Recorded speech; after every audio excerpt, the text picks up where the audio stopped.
ஜெயிச்சவன் தானே கண்ட்ரோல் பண்ணுவான் தோத்தவனை. ஆனால் இங்கே என்ன நடக்குதுன்னு கேட்டால், நான் ஜெயிச்சிட்டேங்கிறார் அமெரிக்க அதிபர்.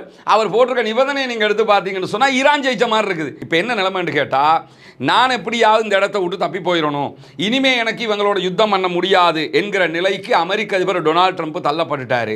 யுத்தத்திலிருந்து பின்வாங்கணுமாக இருந்தால் ஒன்றோ நாங்கள் ஜெயிச்சிட்டோம் அப்படின்னு சொல்லி அந்த வெற்றியை வெளிப்படையாக காட்டிட்டு பின்வாங்கணும், இல்லைன்னு சொன்னால் ஈரான் தோற்றுவிட்டது என்பதை ஈரான் ஒப்புக்கொள்ள வேண்டும். இந்த ரெண்டில் ஒன்று நடந்தால் மட்டும்தான் அமெரிக்க அதிபர் டொனால்ட் ட்ரம்ப்புக்கு இனிமே எதிர்காலம் இருக்கிறது என்கிற நிலை வருகிற போது, அவரால் ஜெயிச்சிட்டோங்கிறத அவர் மீண்டும் மீண்டும் சொல்லிக் கொண்டிருந்தாலும் உலக நாடுகள் யாரும் அவரை வெற்றி பெற்றதாக ஏற்றுக்கொள்ள தயாரும் இல்லை. முதல்ல அமெரிக்க அதிபர் டொனால்ட் ட்ரம்ப் வெளியிட்டிருக்கிற இந்த 15 அம்ச நிபந்தனைகள் இருக்குல்ல, அதை கொஞ்சம் பார்த்துருவோம். பார்த்தாலே அமெரிக்கா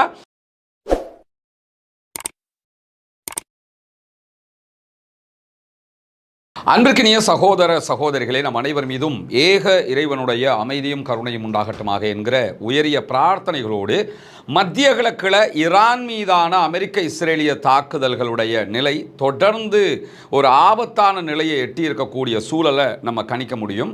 குறிப்பாக ஈரான் மீதான தாக்குதல்கள் ஒரு 3 நாட்களில் முடிந்துவிடும், ஈரானுடைய தலைமைகளை சரித்துவிட்டால் ஈரான் சரிந்துவிடும் என்கிற எண்ணத்தில் இஸ்ரேலும் அமெரிக்காவும் இணைந்து ஈரான் மீது தாக்குதல் நடத்தியது. குறிப்பாக அமெரிக்காவை இந்த தாக்குதலுக்குள்ள தள்ளியதே இஸ்ரேல் தான் என்பதுதான் அமெரிக்க விற்பனர்களுடைய குற்றச்சாட்டுகளாகவும் இருக்கக்கூடிய சூழல்ல, இந்த யுத்தம் 3 நாட்களில் முடிந்துவிடும் என்று நினைத்தால் இன்றைக்கு 26வது நாட்களை தாண்டி யுத்தம் நகர்ந்து கொண்டிருக்கக்கூடிய சூழலிலும் மத்திய கிழக்கில் இருக்கக்கூடிய அமெரிக்காவினுடைய எல்லா நிலைகள் மீதும் அபாரமான தாக்குதல்களை ஈரான் நடத்துகிற அதே நேரம் அமெரிக்காவினுடைய 2 கப்பல்கள் தோல்வி அடைந்து திரும்பி சென்றிருக்கின்றன.